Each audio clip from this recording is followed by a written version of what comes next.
Assalamualaikum warahmatullahi wabarakatuh. Bismillahirrahmanirrahim. Alhamdulillahi rabbil alamin. Nahmaduhu wa nasta'inuhu wa nastaghfiruh. Allahumma salli wa sallim wa barik ala sayyidina Muhammad wa ala alihi wa sahbihi ajma'in. Allahumma alhimna ilman afqahu bihi awamirak wa nawahika warzuqna fahman a'lamu bihi kaifa unajik ya arhamar rahimin. Allahumma arzuqna fahman nabiyyin wa hifdzal mursalin wa ilhamal malaikatal muqarrabin bi rahmatika ya arhamar rahimin. Allahumma akrimna binuril faham wa akhrijna min zulumatil waham waftah lana abwaab rahmatik wa anshur alaina min khazaini ilmik ya arhamar rahimin. Allahumma zidna ilman wa wasi' fi rizqana wa barik lana fi ma razaqtana waj'alna mahbuban fi qulubi ibadik wa azizan fi ayunihim waj'alna wajihan fid dunya wal akhirah wa minal muqarrabin ya kafiran nawar wa ya hasanal fi'ar wa ya qa'iman bila zawar ya mubdi'an bila mithal falakal hamdu wal minnah wa syaraf ala kulli hal walhamdulillahi rabbil alamin. Assalamualaikum warahmatullahi ta'ala wabarakatuh. A'udzu billahi minasyaitonir rajim. Bismillahirrahmanirrahim. Alhamdulillahi rabbil alamin. Assalatu wassalamu ala asyrafil anbiya'i wal mursalin sayyidina wa maulana Muhammadin sallallahu alaihi wasallam wa ala alihi wa sahbihi ajma'in, amma ba'd. Alhamdulillah, kita berjumpa kembali bersama Farid Fatsya channel, Farid Fatsya official. Semoga para mustami senantiasa sehat walafiat, dan semoga Allah Ta'ala melimpahkan rahmat dan maghfirahnya serta melancarkan berbagai urusan-urusan para mustami. Baiklah, perjumpaan kita kali ini insyaallah akan melanjutkan pada pembahasan terdahulu bagian kelima. Kita memasuki bagian keenam dari Muqaddimah Ibnu Khaldun tentang Muqaddimah kedua dengan tema bagian bumi yang memiliki peradaban dan penjelasan atas sebahagian pohon, sungai, dan kawasan. Ketahuilah, di dalam buku-buku para ilmuwan yang banyak melakukan penelitian terhadap alam telah dinyatakan bahwa bentuk bumi itu adalah bulat dan bahwa ia diliputi oleh air, seolah bumi itu anggur yang mengapung di atas airnya. Seolah bumi itu adalah anggur yang mengapung di atasnya. Air menyurut dari sebahagian sisi-sisinya karena Allah Ta'ala berkehendak untuk menciptakan makhluk hidup di atasnya dan memakmurkannya dengan makhluk dari jenis manusia dan sekaligus menjadi khalifahnya di muka bumi ini. Terkadang hal itu menimbulkan dugaan bahwa air berada di bawah bumi. Dugaan ini tidaklah benar. Bahagian bawah bumi itu sebenarnya jantung bumi dan pusat bola bumi, di mana seluruh bahagian tubuhnya tertarik kepadanya. Adapun air yang melingkupi bumi sebenarnya berada di atas bumi, walaupun ada yang mengatakan bahwa maksud air berada di atas bumi adalah jika dilihat dari sisi bumi yang sebaliknya.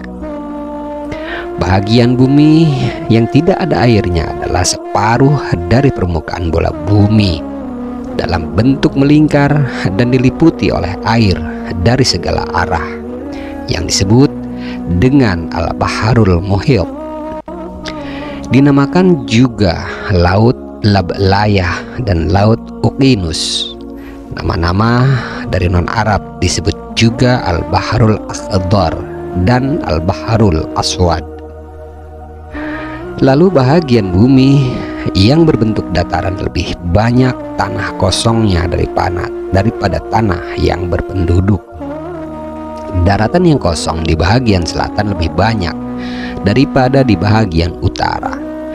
Bahagian bumi yang banyak kemakmurannya lebih condong ke bahagian utara dalam bentuk permukaan yang melingkar. Dari arah selatan sampai batas khatulistiwa, dan dari arah utara sampai garis bola bumi yang di belakangnya adalah gunung-gunung yang memisahkan antara garis bola tersebut dan laut. Di antara gunung-gunung tersebut dan laut terdapat benteng Ya'juj dan Ma'juj. Gunung-gunung ini condong ke arah timur, bahagian timur dan bahagian barat juga berakhir dengan laut.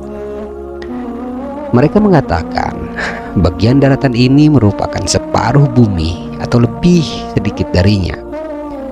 Dari bahagian daratan tersebut yang dimakmurkan oleh manusia hanya seperempatnya saja, yang terbagi menjadi 7 kawasan.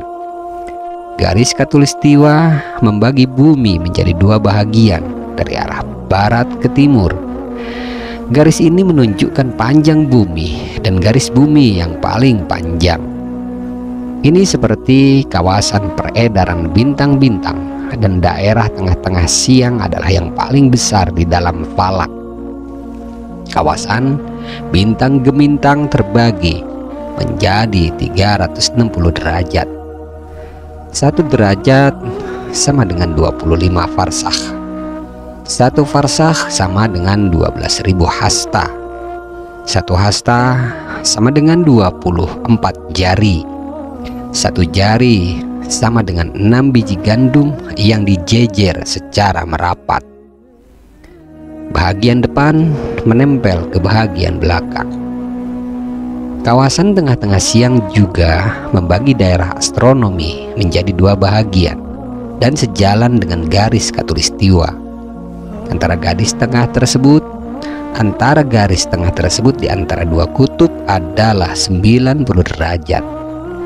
Namun kawasan yang dimakmurkan di belahan utara hanya kawasan dalam ukuran 60 derajat dari garis khatulistiwa.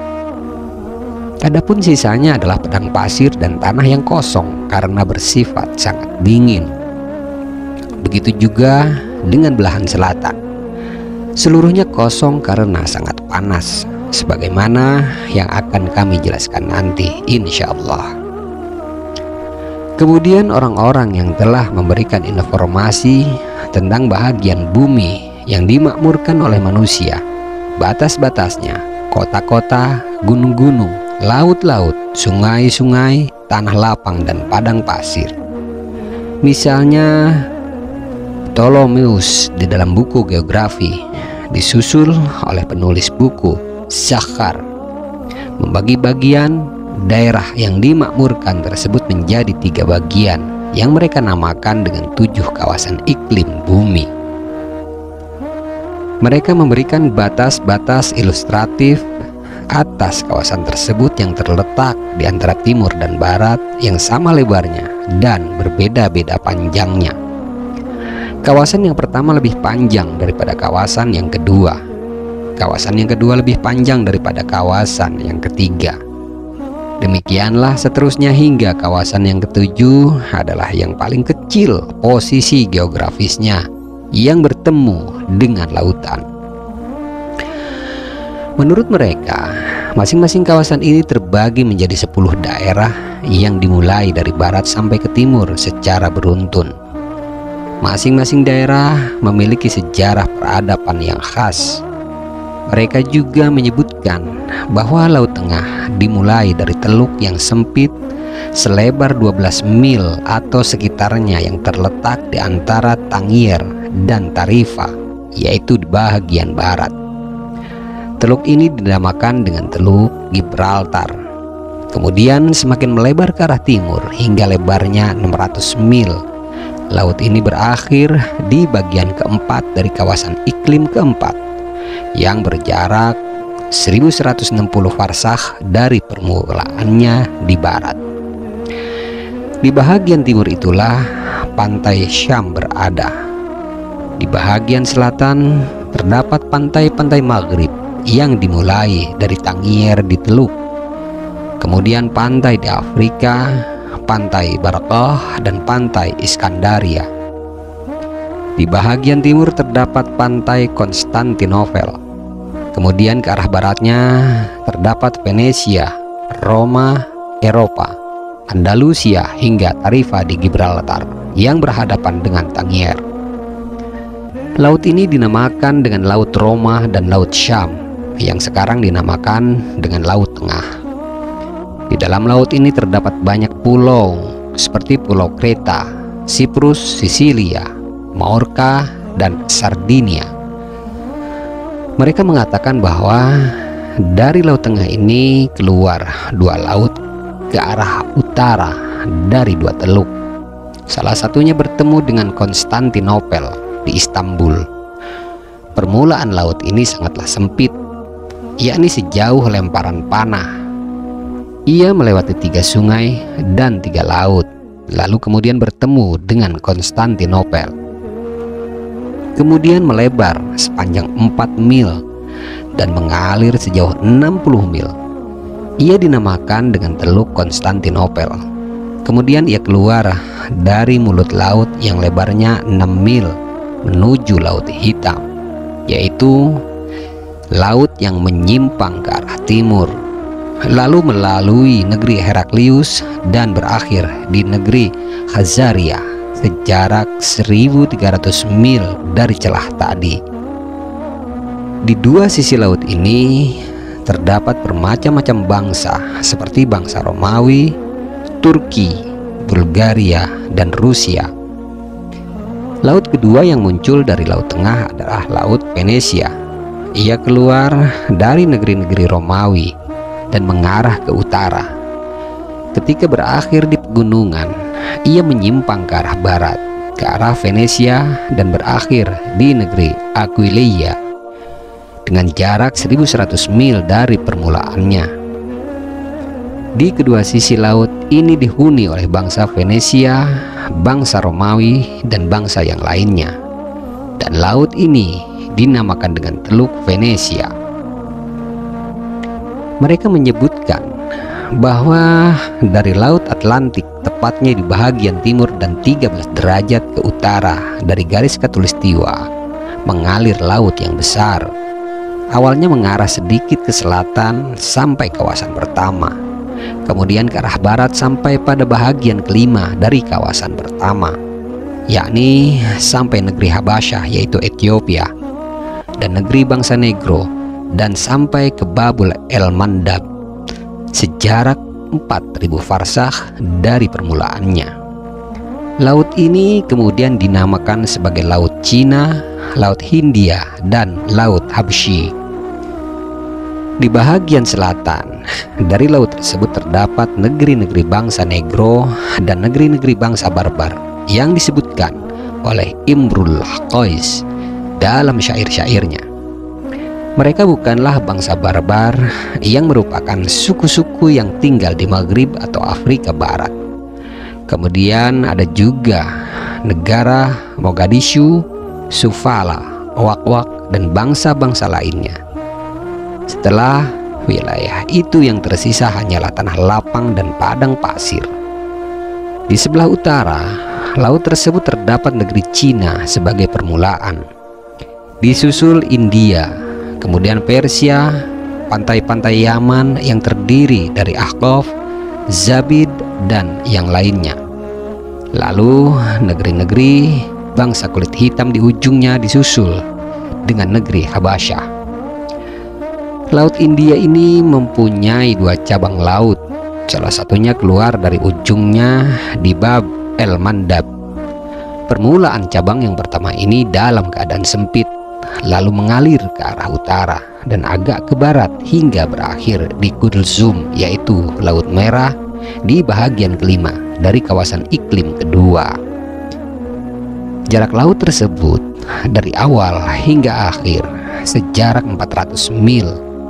Laut ini dinamakan sebagai Laut Kulzum atau Laut Merah, dan Laut Suez yaitu terusan Suez.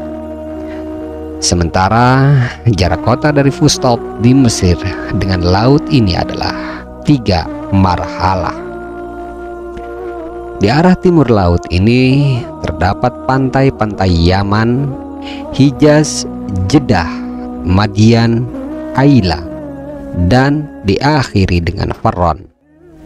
Di arah barat terdapat pantai-pantai Sa'id, Idhab, Sawakin, Zaila, negeri bangsa Habasyah di permulaannya sebelah selatan. Akhir laut tersebut searah dengan Laut Tengah di daerah Arish. Antara Laut Merah dan Laut Tengah ini dipisahkan oleh daratan yang jaraknya sekitar 6 marhalah. Raja-raja pada masa Islam maupun pra-Islam selalu berupaya untuk membedah daratan pemisah tersebut, namun mereka selalu gagal. Laut kedua yang merupakan cabang dari Laut Tengah ini dimulai dari Laut Arab. Permulaannya terletak di antara negeri-negeri Sinde, yaitu barat laut India dan Ahqaf Yaman. Ia mengarah ke laut, ia mengarah ke utara dan sedikit ke barat hingga berakhir di Ubulah yang masuk ke dalam bahagian Basrah di bahagian ke-6 dari kawasan iklim kedua dengan jarak 440 farsakh. Laut ini dinamakan sebagai Laut Persia. Di arah timur laut ini terdapat pantai-pantai negeri Sinde, Makran, Karman, Persia, dan Ubullah. Dari bahagian akhir di arah barat terdapat negeri Bahrain, Yamamah, Oman, Ashyr, dan Ahqaf yang berada di permulaannya.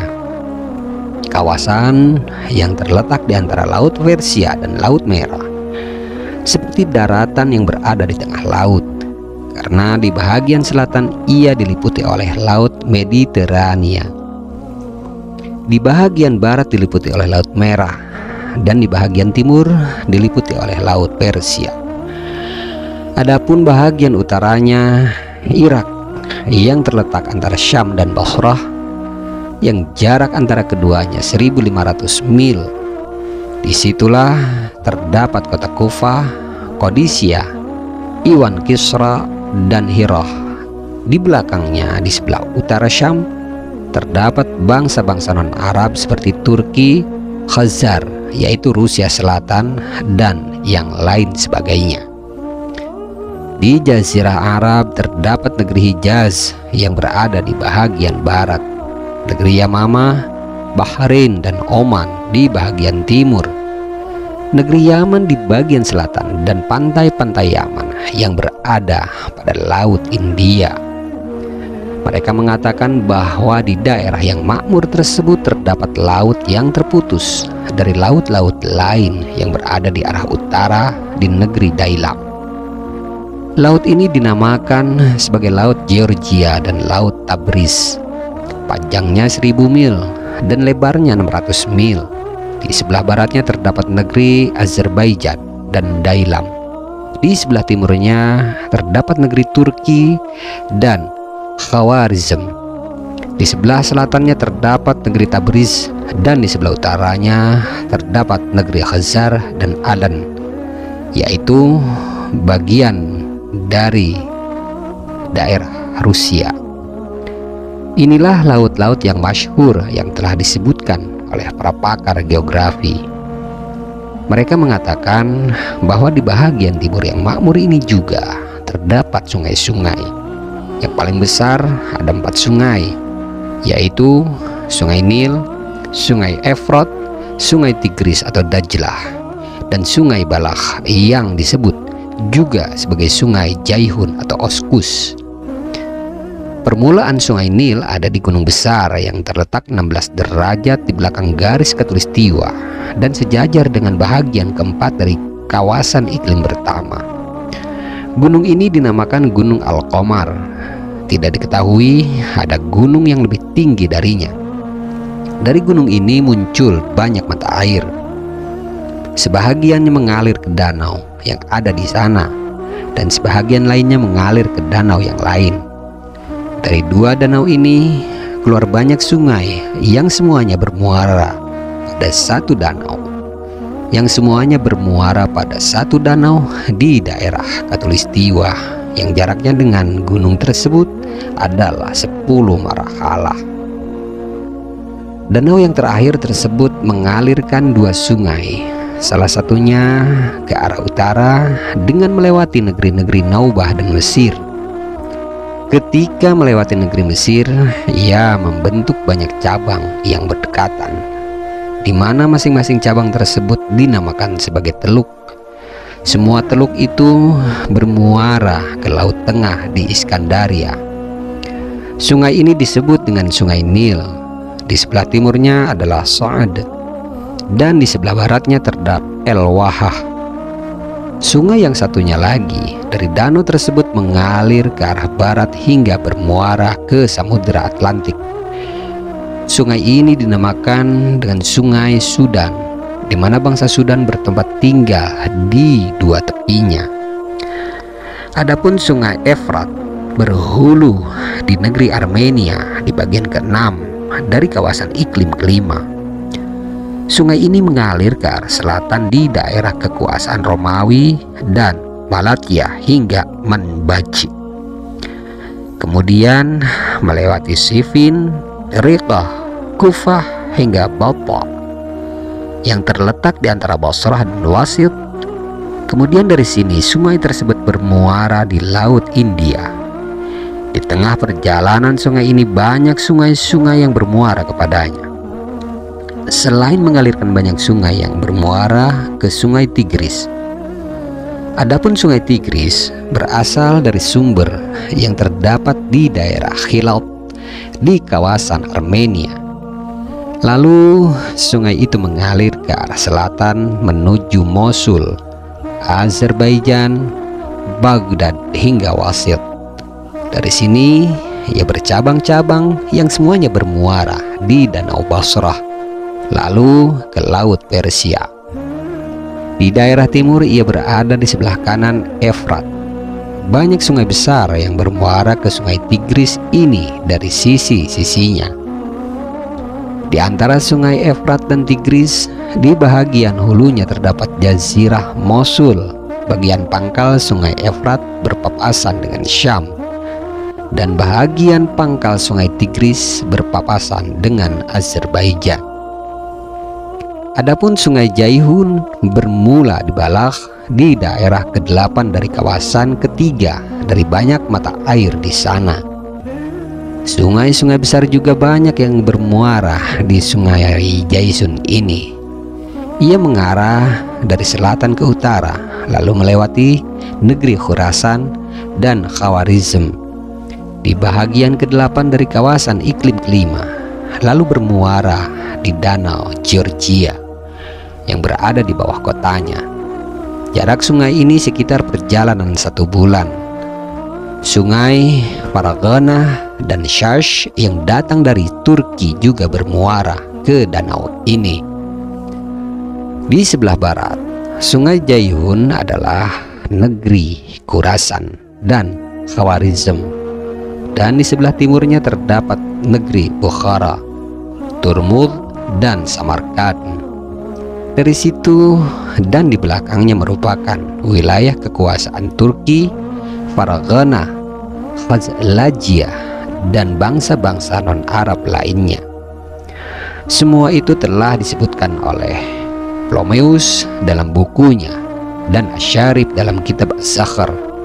Mereka telah menggambarkan gunung, laut, dan lembah-lembah yang ada di daerah makmur secara lengkap. Namun tidak perlu kami kutip seluruhnya di sini karena akan terlalu panjang lebar. Dan karena konsentrasi kita yang utama adalah kawasan Afrika Barat yang merupakan negeri bangsa barbar dan kawasan timur yang dihuni oleh bangsa-bangsa Arab, hanya Allah Ta'ala yang memberikan taufik. Demikian telaah daripada Muqaddimah Ibnu Khaldun bagian ke-6 ini, semoga bermanfaat. Kurang dan lebih saya mohon maaf jika ada kata-kata atau penjelasan saya yang salah. Hal tersebut berasal dari kebodohan saya. Jika ada kebenaran di dalamnya, maka kebenaran tersebut berasal dari Allah Ta'ala. Insya Allah kita akan berjumpa kembali pada segmen yang lain, masih membahas tentang Muqaddimah Ibnu Khaldun bagian ke-7, tentang catatan pelengkap untuk Muqaddimah kedua dengan tema belahan utara itu lebih makmur daripada belahan selatan. Mengapa? Wabillahi taufiq wal hidayah. Wassalamualaikum warahmatullahi taala wabarakatuh. Bismillahirrahmanirrahim. Allahumma inna nastauda'nak ma qara'nah wa ma katsabnah wa ma sami'nah. Allahumma ya alim ya alim ya alim, adlimna min ilmik wa afhimna ank wa asmi'na mink wa basirna bik wa aqimna bi syuhudik wa arifna at-tariqa ilaik wa hawinha alaina bi fadlik wa albisna libasat taqwa minka wa laka innaka ala kulli syai'in qadir walhamdulillahi rabbil alamin. Bismillahirrahmanirrahim. Subhanakallahumma wa bihamdik, asyhadu an la ilaha illa ant, astaghfiruka wa atubu ilaih. Subhana rabbika rabbil izzati amma yasifun, wa salamun alal mursalin, walhamdulillahi rabbil alamin. Allahumma aqsim lana min khasyatik ma tahulu bihi bainana wa baina ma'asik, wa min ta'atik ma tubadlighuna bihi jannatik, wa minal yaqin ma tuhawwin mat'ana bi asma'ina wa basarina wa quwwatina ma ahyaitana waj'alhu al-waritha minna waj'al tha'rana ala man zalamana wansurna ala man adana wa la taj'al musibatana fi dinina wa la taj'al ad-dunya akbar hammina wa la mablagha ilmina wa la tusallit alaina man la yarhamuna ya arhamar rahimin walhamdulillahi rabbil alamin.